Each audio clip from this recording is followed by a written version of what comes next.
moi, je m'étais dit, bon, après les fêtes, je m'étais dit, ça va aller tranquille. J'en avais 500, je dis, bon, tranquillement.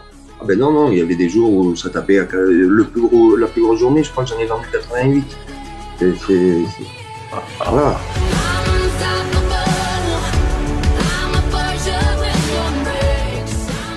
Donc aujourd'hui, on va voir directement comment ça se passe dans la team des winners parce que je suis avec Mathieu. Comment tu vas, Mathieu?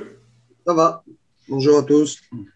Yes, alors il y a un petit décalage d'une ou deux secondes, mais c'est pas très grave. Donc Mathieu, il a un profil quand même assez atypique et c'est ce que tu vas nous expliquer. Est-ce que tu peux te présenter déjà en quelques minutes, nous dire d'où tu viens, ce que tu faisais avant de vendre sur Amazon? Ok. Alors, ben, je m'appelle Mathieu, j'ai deux enfants, 31 ans, et je suis agriculteur. Voilà, je suis d'une famille d'agriculteurs. J'ai toujours grandi dans l'agricole, dans l'élevage. J'ai une partie vraiment spécifique agricole, donc avec un élevage de vaches bovines, enfin de vaches, de blondes d'Aquitaine. J'ai une partie viticole, des vignes, et après j'ai toute une partie chevaux, élevage chevaux, tout ce qui est insémination, reproduction des juments et pension pour les propriétaires. Ah ouais, Voilà. ah, je savais pas que tu avais trois trucs différents comme ça là. C'est. D'accord. Voilà. Donc, Et donc du coup, c'est un truc familial, c'est ça? Tu fais ça de tes parents, tes grands-parents faisaient déjà ça? alors, mes parents, mes grands-parents faisaient déjà toute la partie agricole, tout ce qui est vignes, pruniers et vaches. Et moi, j'ai rajouté la partie chevaux quand je me suis installé. Voilà, j'ai acheté une propriété à 5 minutes de mon père et j'ai développé l'entreprise sur la partie chevaux en plus. Voilà. D'accord. Ok. Donc là, chevaux, par exemple les gens qui ont des chevaux, ils les mettent en pension chez toi, c'est ça un peu le délire. Voilà. Alors sur les chevaux, j'ai deux activités. J'ai une partie pension à l'année où ils me passent les chevaux à l'année où je les garde en pension. Et après, j'ai une partie élevage. Donc, je travaille pour les éleveurs et je fais tout ce qui est insémination artificielle des juments. Je leur fais faire les poulains, je fais naître, voilà, de A à Z, de la conception jusqu'au poulinage. Ah, t'es déjà dans le A à Z. T'es comme sur la vente sur Amazon, toi. T'es déjà sur du A à Voilà, Z, mais sur du poulain, quoi. c'est ça. Ok, d'accord. Et donc du coup, est-ce que tu peux nous dire c'est quoi une journée type d'un agriculteur qui a ces trois activités? C'est quoi une journée type là avant que tu vendes sur Amazon? C'est quoi une journée? Comment ça se passe comment? C'est la course. C'est la course du lundi au dimanche. Parce que vu qu'il y a plusieurs activités, alors le problème, c'est surtout en ce moment. Au printemps, c'est le bazar. Parce qu'on a la vigne où il faut aller vite, il faut attacher, il faut relever, etc. avant que ça pousse trop, sinon c'est le bazar. Moi, j'ai toute la partie reproduction des juments au printemps qui s'active aussi parce qu'elles tombent toutes en chaleur en ce moment. Voilà, après une journée type, on commence entre 6 heures et 7 heures maximum. On nourrit tous les animaux, on fait le tour de tous les animaux et autant des chevaux que des vaches. Après, on va vite placer les employés au niveau de la vigne parce qu'on ne peut pas tout faire tout seul parce qu'on a 110 hectares en tout. Ouais. Voilà. On revient vite aux chevaux après parce qu'il faut passer les juments à l'échographie pour vérifier si elles ne sont pas prêtes à ovuler pour inséminer. Entre deux, il faut s'occuper aussi de tous les chevaux propriétaires. Il suffit qu'un propriétaire arrive, il faut faire un cours, ou il faut l'aider, ou il faut aller chercher un cheval. Voilà, c'est la course. Après, c'est par saison. Là, on va avoir le foin à faire aussi. Donc, le foin, eh bien, on fauche la nuit et on daigne et on fait tout le reste. On les met en boule la journée, en plus du reste du travail. Donc, c'est du lundi au dimanche et du lundi au dimanche. Voilà. Et puis t'as pas de vacances du coup, tu taffes toute l'année quoi quasiment.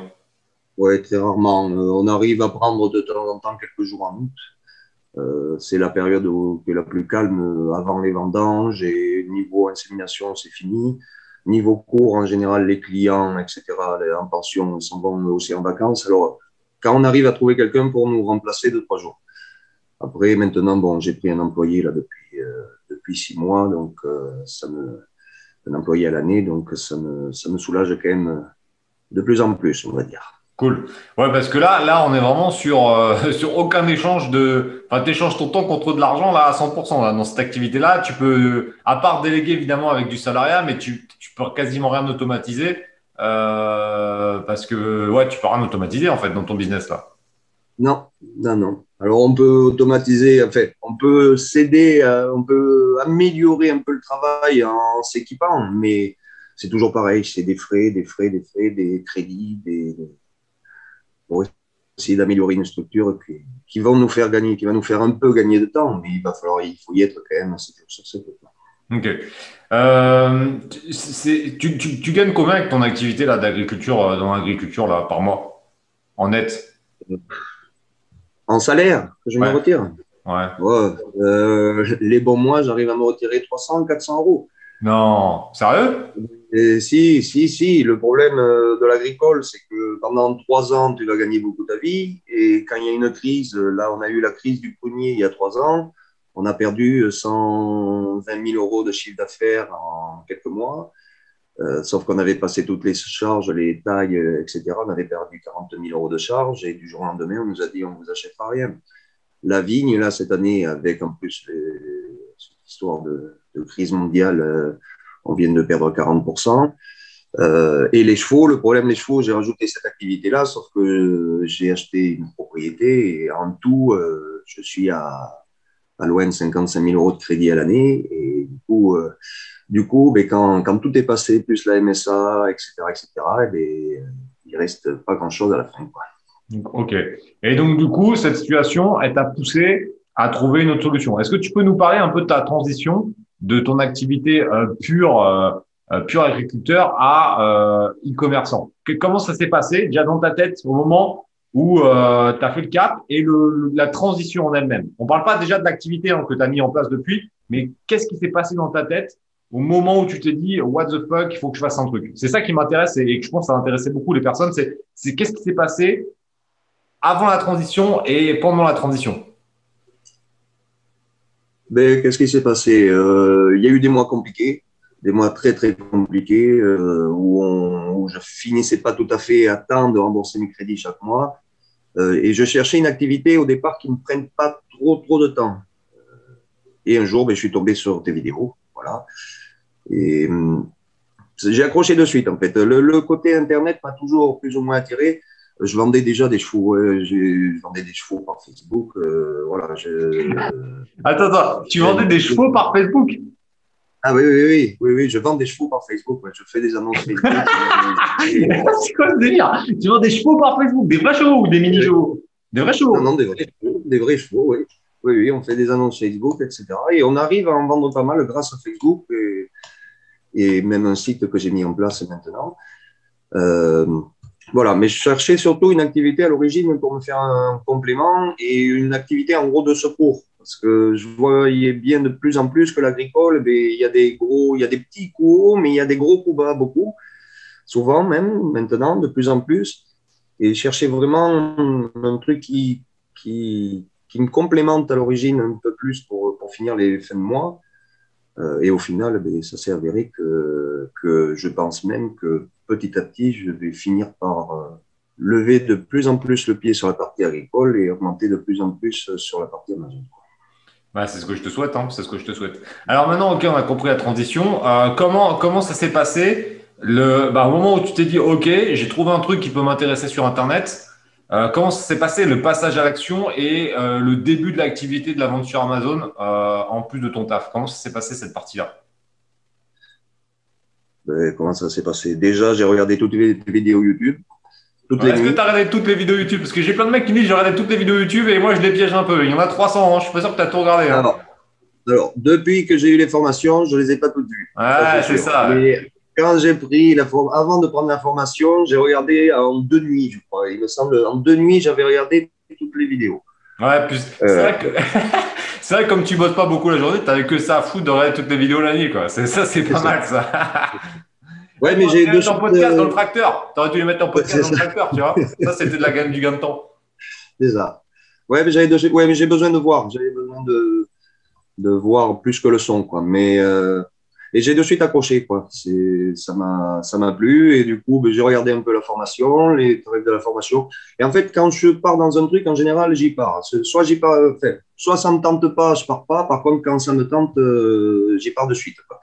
J'ai pris la formation. Je l'ai regardé entièrement pareil en 2 ou 3 nuits. Et après, petit à petit, je l'ai refait. Ça, c'est bien Je aussi. l'ai refait, j'ai repris du début et j'ai attaqué au fur et à mesure sur Amazon. Ok. Est-ce que tu peux nous expliquer là, le début sur Amazon, comment ça s'est passé? Qu'est-ce que, combien de temps ça a pris entre le moment où tu as regardé les formations, t'as regardé les vidéos et au moment où tu as lancé ton premier produit? Ça a été rapide ou pas? Non, parce que j'ai pris, enfin, ça a été rapide, oui, oui et non, ça a pris 4 mois. Ouais. 4, 5 mois, parce que le temps que je regarde les vidéos, j'ai pris la formation dans mes souvenirs octobre ou novembre. Et après, ben, quand j'ai voulu me lancer, je suis tombé en plein nouvel an chinois. Donc, j'ai commencé vraiment à négocier avec les fournisseurs juste après le nouvel an chinois. Donc, Ok. Ouais, c'est vrai qu'en termes de timing, c'était pas la meilleure période là. Quand tu commences en nouvel an chinois, en général, c'est pas le bon créneau, quoi. Donc, forcément, tu as perdu un peu de temps là-dessus. Mais bon, c'est pas très grave. Ok, donc tu as trouvé une première idée. T'as rien, c'est pas du tout en rapport avec l'agriculture, hein, parce que tu as lancé le premier, parce que moi, je suis au non, courant du premier produit. Ça n'a absolument rien à voir avec l'agriculture. On est bien d'accord, hein. mais, non. Tu Ouais. l'as lancé, et derrière, est-ce que tu peux nous raconter un peu la vie de ce premier produit, comment ça s'est passé les premières semaines, les premiers mois? Au final, il y a eu un bon dénouement, parce que tu m'as envoyé un message il y a quelques mois pour me montrer que ça avait bien cartonné. Euh, Est-ce que je crois pas que ça a marché direct, il y a eu comme une phase de lancement, puis après ça s'est bien positionné. Comment ça s'est passé déjà? Alors, ben, j'ai lancé le produit. Alors, bon, je suis parti, j'ai pas investi énormément. Enfin, pas énormément. J'ai passé un an en tâtonnant un peu et sans faire assez de stock. Alors, le commencement, il est tout simple. J'ai bien aimé un produit parce que j'avais acheté, en fait, pour ma femme, des produits concurrents avant de le lancer et parce qu'elle aimait bien ce genre de choses. Et comment dire, j'ai négocié avec le fournisseur. Je suis parti sur une quantité de 150 dans mes souvenirs pour faire un fast test. Après, bon, le produit, c'est pas super bien lancé à l'origine. On avait quand même pas mal bossé au niveau bullet point, titre, etc. Après, j'étais pas très bon sur les photos, donc voilà. Et un jour, ben, j'ai fait comment on dit, le coaching avec toi. Et c'est ce jour-là où le produit a un peu plus décollé déjà, puisque bon, déjà on a revu les photos, on a revu un peu tous les textes, etc. Voilà. Le produit a mis un an vraiment à bien se lancer. Alors, c'est pas qu'il a mis un an à bien se lancer, c'est surtout que je voulais pas trop investir au départ, Hmm. surtout par manque de moyens. Donc à chaque fois, je revenais avec 150 Hmm. produits. Le seul problème qu'il y avait, c'est que dès que je montais assez haut dans les top 10, eh bien, je vidais tout dans Ouais. les 3 semaines et le problème, le temps de le faire relivrer, mais je redescendais, etc., etc. Tu Et sais c'est comme, depuis, tu sais comment ça s'appelle ça? C'est l'effet bouchon que j'explique c'est ça. souvent. L'effet bouchon, je comprends, et ça, je crois que je te l'avais déjà dit, je l'ai déjà dit en plein de fois en vidéo. En fait, c'est comme un décollage d'avion. Tu décolles, et au moment où ça monte, ça peut monter méchant sur Amazon. C'est-à-dire que ton produit, les meilleurs, ils en vendent quoi? Ils doivent en vendre au moins 30 à 50 par jour, je pense, les meilleurs. C'est ça.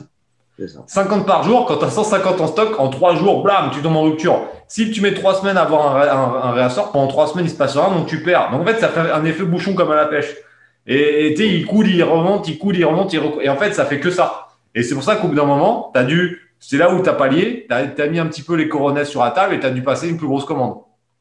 Ben, c'est ce qui s'est passé. Je me suis fait déjà avoir en décembre 2019 où j'en avais commandé 250, où je les avais vendus en 6 jours, même pas, je crois, 6 ou 7 jours. Donc, 2020, je me suis dit, je prends un peu moins de risques. J'en avais commandé 500. 500, en même pas 10 jours, ils étaient vendus. Heureusement, j'en avais 500 autres qui arrivaient. J'avais pris le devant, j'avais réinvesti derrière en me disant, bon, il faut que j'arrête de tomber en rupture de stock. J'en avais refait venir en janvier. En janvier, pareil, les 500 en 10, 12 jours vendus. Alors là, j'en ai commandé 1000, sauf que le problème, bon, là, je suis encore en rupture de stock parce que j'ai pas très bien géré, on va dire. Ouais, mon plus gros problème, moi, c'est la gestion du stock. Ça se vend tellement vite que je n'arrive pas. Là, C'est les les 1000 problèmes de derniers sont riches, ça. partis. C'est un problème de Ouais, riches. Mais tu sais que je rigole, mais le nombre de membres qui ont sérieux, tu l'as vu dans le groupe, le nombre de membres qui ouais, ont ce problème de riches, en fait, on vend trop, mais moi, ça me fait trop rire. Mais tu sais qu'on a eu la même chose dans le ouais, programme, dans la boutique d'exemple. Là, on tourne la vidéo, on est en avril 2021. On a le nouvel an chinois qui s'est fini il n'y a pas très très longtemps.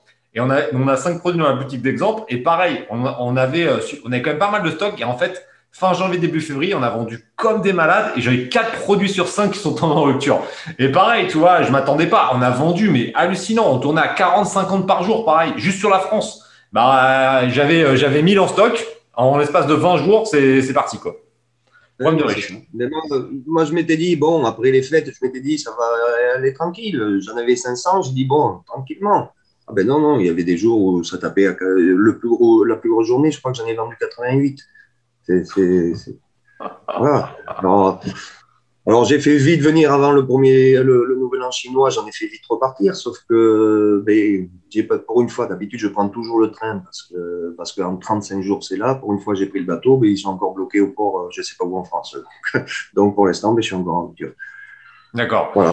Et donc, est-ce que tu as lancé d'autres produits derrière ou tu as gardé que celui-ci ou tu en as lancé un deuxième? Non, j'ai lancé un deuxième juste après les fêtes qui est en rapport avec le premier. Pareil, juste, j'ai voulu tester, j'en ai acheté 150, en 4 jours, ils étaient vendus. Donc là, c'est pareil, je suis en rupture. Voilà. Après, j'ai un autre produit, mais je pense que je ne vais pas le garder. Bon, ça, tu l'as déjà dit plusieurs fois dans les vidéos, ouais, mais c'est un produit plus technologique, enfin, avec des piles, et je suis pas très fan, quoi. La marge n'est pas très grosse et il y a une concurrence énorme. Et voilà. Sinon, ben, c'est tout. Ok. Je pense que Donc, je vais rester dans mon idée de premier produit avec la variation sur le deuxième qui ont l'air de bien tourner. Et là, je suis en train aussi de lancer celui que tu m'avais passé sur l'offre Clairmain, que j'ai pas encore lancé. Et je suis en train aussi d'en lancer un autre là qui va démarrer là aujourd'hui. Ça devrait arriver chez Amazon aujourd'hui. cool. Donc là, on est à combien à peu près en chiffre d'affaires par mois? On est dans les 15 000, c'est ça, ce que tu m'as envoyé? Ouais, avant d'être en rupture de stock, on était environ à 400 000 euros par mois. 15 000, donc là, il y a. Juste sur la France. Ouais, uniquement sur la France, 15 000. On est à quoi en bénéfice net là sur les 15 000? Euh, À peu près, hein. alors, je vais te dire le bénéfice net sur l'Europe, on était à 19 000. J'ai fait 5 000 euros de bénéfice. Un quart, quoi, 20% à peu près, 20-25%. Ouais. T'imagines là, je sais pas si tu te rends compte un peu comment c'est fou, c'est que quand tu prends ce bénéfice-là, 5 000, hein, tu m'as dit, c'est ça, hein? Ouais, 5 hors 000 de taxe. bénéfices nets, tu te rends compte que là, par rapport à ton activité d'agriculteur, avec un seul produit, alors évidemment, on est en bénéfice net de société, c'est pas de la rémunération, mais c'est-à-dire que potentiellement, avec 5 000, tu pourrais donner 1 000 à 1 500 euros de rémunération nette, donc 3 à 4 fois plus que ton activité d'agriculture avec un seul produit. C'est ça qui est quand même un truc Ouais, de malade, hein. ouais, ouais. Et c'est que le Ben, début. et c'est surtout que ça m'a permis d'en commander beaucoup plus. Maintenant que je sais que ce produit fonctionne, je me suis fait un gros stock, quoi. Bon, qui n'est pas encore arrivé, mais je me suis préparé un gros stock pour plus avoir ces variations de stock, quoi. Un coup, ça monte bien, après ça redescend. Enfin, voilà, pour essayer d'être un peu plus droit dans la durée, quoi. C'est fou, hein. Et là, tu vois ça comment? C'est quoi un peu l'objectif, la fin 2021, 2022, 2023? Tu vois ça comment? C'est quoi un peu ton état d'esprit par rapport à ton activité bah là, avec les terres que tu as, ce business, enfin, le business physique que tu as et le business sur Internet, comment ça va se passer un peu tout ça? Alors, telle est la question, déjà. Bon, comme j'ai dit au début, je vais surtout développer Amazon, ça c'est sûr. Après, niveau terre, j'ai pas envie de tout vendre non plus parce que bon, il y a un côté affectif quand même parce que c'est des terres que ma famille a depuis 1768 dans mes souvenirs.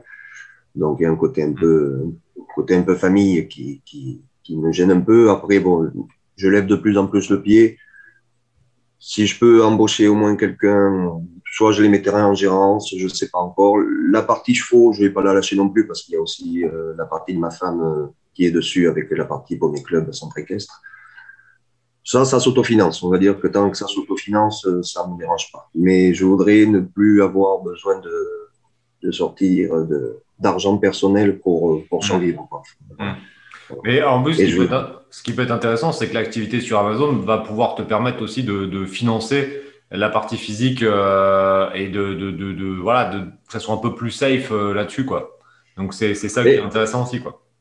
si la partie Amazon pouvait au moins me payer, tu vois, le crédit de ma propriété, parce que j'ai pas envie de, perso, j'ai pas envie de déménager. Je suis bien ici, je suis au milieu de ma campagne, mes enfants grandissent sur 40 hectares au milieu des chevaux, etc.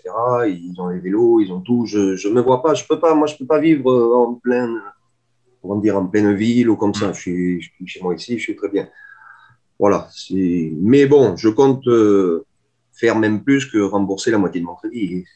Bah ouais, vu comment t'es parti, si t'es déjà à 5000 de bénéfices avec un produit, ta problématique, c'est plutôt la gestion des stocks, problème de riche d'avoir trop vendu. Et après, voilà, c'est cette question-là, la question du cash flow, la question de trésor. Mais c'est surtout ça ton problème principal. Parce qu'après, une fois que tu as réglé ça, tu as compris comment ça fonctionne. C'est-à-dire que là, c'est ça qui est important. C'est qu'une fois que tu as compris le premier produit, tu l'as mis en place, le premier il fonctionne, maintenant tu peux le dupliquer à l'infini. C'est une question après de cash flow, de disponibilité d'argent. Ouais, Mais après, lancer 10 produits, tu es capable de lancer 100 produits, tu vois. Donc, tu n'as plus ouais, vraiment cette limite-là, quoi. La limite, elle est vraiment plutôt sur le budget. Et ça, c'est un truc ouais, que j'explique aussi dans les autres vidéos.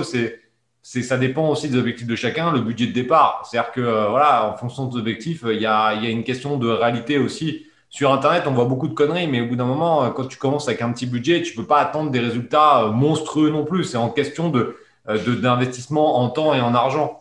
Donc, quand tu pars avec 3 c'est 4 clair. 5 000 euros, c'est pas des grosses sommes. Oublie pas. Ouais, toi, en plus, tu connais très bien. Tu fais un truc physique, c'est 200, 300 000 euros qu'on va te demander. C'est pas 5 000, tu vois. Donc après, C'est avec ça. 5 000 euros, bah ouais, bah, tu fais ce qui est possible de faire, quoi. Mais tu peux pas lever 10 millions d'euros de chiffre d'affaires la première année avec 5 000 euros.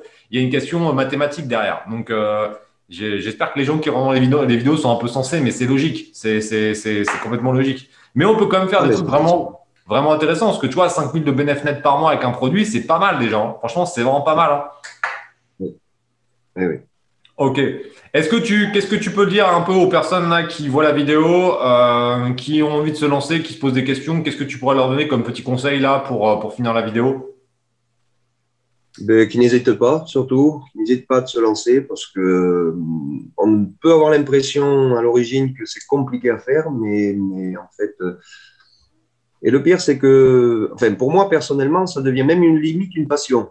Ouais. Ça devient une limite passionnant. Je préfère même limite plus maintenant être derrière mon écran à chercher les produits, à tester les produits. J'adore. J'en fais venir tous les mois. Je fais venir des tests pour voir si je lance ou pas plus tard.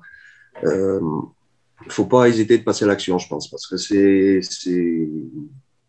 il y a une place à prendre, quoi. Même un paysan comme moi arrive à, arrive à prendre une place sur le marché. Donc, je vois pas pourquoi on se lancerait pas là-dedans, même Surtout si on que ne connaît rien. les opportunités elles sont énormes. Le nombre de fois quand je fais des présentations en direct ou des vidéos comme avec toi, des idées, c'est souvent on me dit ouais mais si tout le monde se forme, etc.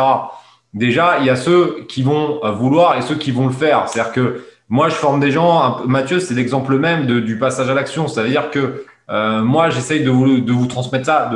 Je vous montre la voie, mais après ça dépend. Il faut prendre les clés, démarrer et rouler. Et beaucoup de gens, au final, veulent atteindre l'objectif, mais veulent pas rouler. Mais ça, moi, je peux rien pour eux. C'est-à-dire que moi, je vous montre la voie, mais après, c'est chacun qui prend son destin en main. Et les opportunités, elles sont vraiment énormes. Le nombre de fois où je fais des vidéos en direct comme ça et qu'on montre des exemples de produits, pourtant que j'ai déjà montré depuis 2 ou 3 ans, et je vois que personne ne le fait. Ou il y en a un ou deux qui le font, mais les opportunités sont encore énormes. Alors que ça fait 3 ans que j'ai fait des centaines de milliers de vues et au final, les opportunités sont toujours là. À imaginer sur des produits qu'on n'a pas montrés, etc. Et même des best-sellers, hein. Même des best-sellers, on peut encore se positionner même sur des trucs qui se vendent très bien. Toi, ton produit, on va pas dire ce que c'est, mais c'est quand même un produit qui est quand même, selon moi, assez concurrentiel. Et tu as réussi à t'implémenter sur un truc où tu implanté sur un truc qui est quand même assez concurrentiel de base. Donc, si tu as réussi, il n'y a aucune raison que les autres n'arrivent pas à s'implanter sur d'autres produits parce qu'on a quand même une stratégie qu'on développe. Moi, je développe cette stratégie depuis 2017. Donc, c'est un truc qu'on façonne depuis 4 ans où j'ai vraiment travaillé à que ça soit la plus facile possible. Et Mathieu, c'est l'exemple même de quelqu'un qui ne connaît pas d'aventure Internet, pas du tout l'aventure Amazon et qui peut implémenter la stratégie parce qu'elle est pour moi ultra efficiente, même avec peu de temps, avec peu de connaissances de base. des connaissances de la stratégie, elle permet à n'importe qui a envie et qui passe à l'action de réussir. C'est vraiment le truc que je peaufine tous les jours. Et je pense que Mathieu, tu peux pas, tu peux que confirmer ça parce que ça fonctionne, quoi. Ça fonctionne tout simplement. Oui, complètement, oui. Bon, nickel. En tout cas, merci Mathieu d'avoir partagé ton expérience et ton parcours. Je te souhaite bon courage et bonne continuation. Mais bon, j'ai pas trop de doute que ça va cartonner. Merci. À plus tard. Bye.